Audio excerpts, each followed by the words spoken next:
Thank you, Mr. Chairman. Chairman Brown, Ranking Member Toomey, members of the committee, thank you for inviting me to testify before you today. This hearing has been called for two reasons. The first is to examine the spectacular collapse of the crypto exchange FTX and its sister company Alameda Research, both owned by Sam Bankman-Fried. These companies, valued at more than $32 billion earlier this year, are today worth less than nothing. In fact, they are $8 billion in the hole.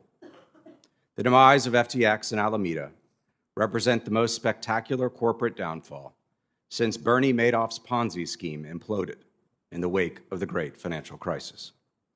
It has captured the nation's attention. Like Madoff, FTX and Alameda owe enormous sums to supposedly sophisticated investors such as venture capital firms and hedge funds. And like Madoff, they also owe a lot of money to regular people. However, the carnage at FTX is far more widespread. Madoff defrauded some 37,000 clients. FTX claims 32 times that amount in the US alone. According to FTX, some 1.2 million retail traders, aka regular folks, and 5 million worldwide have lost access to the money they entrusted to FTX. It is unclear when, if ever, they will get any of that money back. The harm to those consumers, I would prefer the term investors, is the second reason we are here today. And it is fitting that I am here, for those people are the focus of my attention. I believe they, and the estimated 40 million other Americans who have invested in cryptocurrency, have been sold a bill of goods. They have been lied to in ways both big and small by a once seemingly mighty crypto industry whose entire existence, in fact, depends on misinformation, hype, and yes, fraud. The first lie is the most obvious. Cryptocurrencies are not currencies by any reasonable economic definition. Anyone with even an undergraduate degree in economics, such as myself, can tell you that money serves three functions: medium of exchange, unit of account, and store of value. Cryptocurrencies cannot do any of the three well, and they have no hope of ever doing so, for reasons I am happy to discuss at greater length during our session. But in the interest of time, let's keep it simple for now and focus on the present. If cryptocurrencies are not currencies, then what are they? Well, what do they do? How are they used? Via FTX, Binance, and a host of other exchanges usually domiciled overseas, millions of Americans have used real money to purchase some of the over 20,000 cryptos in existence today. According to a recent Pew study, they are doing so as an investment, a way of making money. So, what do we have in the eyes of the law? We have an investment contract, more precisely, a security.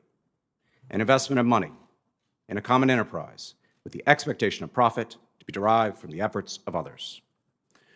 To my mind, the four prongs of the Howey test are easily satisfied by every coin, token, or whatever nonsense words the crypto industry attaches to lines of code stored on ledgers called blockchains in an attempt to convey legitimacy or technological sophistication to them. But if these cryptos are securities, they are bizarre ones. They offer no products, no services, no revenue streams.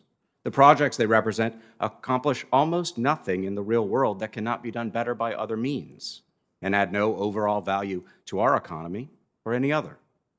They are at best a vehicle for speculation, an exercise in a zero-sum game of chance, much like online poker.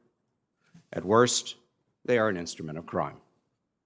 Surveying the cryptocurrency mania during the summer of last year, I came to a terrifying conclusion.